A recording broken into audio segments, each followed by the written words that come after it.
gospođo izaslaniče predsjednika Republike Hrvatske, vaše ekscelencije, dame i gospodo, dobar dan. Gospodine predsjedniče Republike Srbije, preosjećeni vladiko, časni oci, braćo i sestre, pomaže Bog. Pozdravljam vas u ime Udruženja građana Jadovno 1941. iz Banja Luke, Udruženja potomaka i poštovalaca žrtava kompleksa ustaških logora Gospić 1941. Posebno želim da pozdravim učesnike juče završene prve međunarodne konferencije o kompleksu ustaških logora Gospić Jadovno 1941.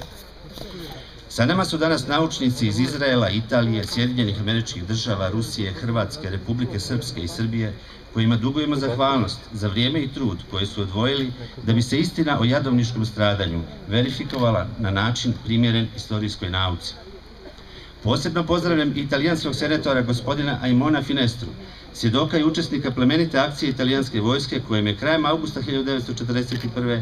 zatvoren kompleks koncentracionih logora Gospić i od sigurne smrti spašeno više od 2000 zatočenika, uglavnom jevrejskih žena i djeca. Izražavam veliku zahvalnost svima onima koji su podržali našu inicijativu i omogućili da se drugu godinu zaredom služi parastos jadovniškim mučenicima i obilježi dan sjećanja na Jadovno 1941. Podsjetit ću vas da se nalazimo pored Šaranove jame, samo jedne od 33 registrovane bezdane jame Velebita i Velebitsko podgorje, u koje su ustaše 1941. godine bacale još žive ili polužive žrtve. Pred te kraške bezdane i usjeke, dugim pješačenjem i batinama izmrcvarene žrtve, dovođene su ruku vezane žicom, poredane u dvorede.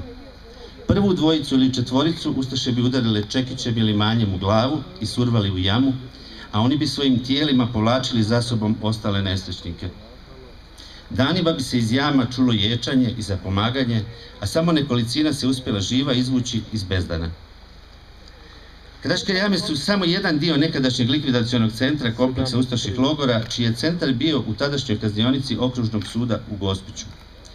Pored tog takozvanog Gerihta, ovaj kompleks su činili sabiralište na željezničkoj stanici, logor Maksimovića štale, takozvana Ovčara, logor Stupačinovo kod Baških Oštarija, logor za Srbe i logor za Jevreje u uvali Slana na ostrvu Pagu i logor za žene i djecu u mjestu Metajna na Pagu, koji je bio prvi logor za žene i djecu u Drugom svjetskom ratu. U more pod Velebitskog kanala i Paških vrata žrtve su ubijane tako što im je žicom vezan kamen oko vrata, nakon čega su ih krvnice udarili nogom u vrat ili grudi, te rasporili stomak da tijelo ne bi isplivalo i su navratili ih u plavu grobnicu. Ako je more plava grobnica, Šaranova jama, kao i druge znane i neznane velebitske kraške jame, to svakako nisu. To su jame na čijem dnu još uvijek leže ostaci tijela članova naših porodica. Prema rezultatima dugogodišnjih istraživanja dr. Đure Zatezala, na području kompleksa ustaških logora Gospić u samo 132 dana pobijeno je ne manje od 40.123 žrtve, od čega 38.010 Srba, 1998 Jevreja, 88 Hrvata, 11 Slovenaca, 9 Muslimana, 2 Mađara, 2 Čeha, 1 Rus, 1 Rom i 1 Crnogorac. Ovdje su ubijena 73 sveštena lica Srpske pravoslavne crkve. Ljudi pobijeni ovdje 1941. nisu žrtve antifašističke borbe. Oni su pokupljeni sa svojih vjekovnih ognjišta, mučeni i pobijeni samo zato što su bili pravoslavni Srbi, Jevreji ili za nezavisnu državu Hrvatsku neprihvatljivi elementi.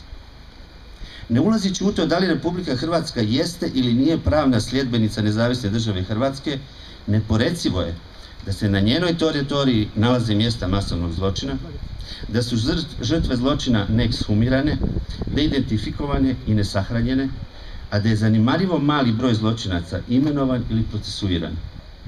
Zaprepašćujuće je to što se ignoriše insistiranje srpskih i jevrejskih organizacija na zakonom propisanom odnosu prema mjestu i žrtvama zločina. Šta više, mjesta masovnih zločina, neka od njih čak registrovana spomenička mjesta, godinama se vješto prikrivaju i prepuštaju zubu vremena i prirodnim procesima propadanja. Na području spomeničkog mjesta logora Slana na ostrvu Pagu, na kojem su italijanski vojnici septembra 1941. ekshumirali, spalili i u kamenjar sahranili pepeo 793 tijela žrtava, među njima tijela 293 žene i 91 djeteta od 5 do 14 godina starosti, turisti uživaju u suncu i moru, ne znajući šta se na tom mjestu dogodilo. Ona jedna spomen ploča koja je svjedočila o mučeničkoj smrti ne manje od 8020 žrtava pobijenih na i oko rta Slana nestala je 2 dana nakon što je prošle godine obnovljena. Ne samo da počinioci nisu pronađeni, ne samo da ploča nije obnovljena, nego odlazak na Slanu nije uvršten u današnji program. Uporno se izbjegavaju komemoracije na registrovanom spomeničkom mjestu logora Jadovno oko 4 km daleko odavde. U proteklom ratu porušeno je ovdje i ono malo spomenika podignutih do 1991. godine. Da se 90. godina dogodio, kako kažu, pravedan nastavak antifašističke borbe iz II. Svjetskog rata, da li bi ovi spomenici bili srušeni?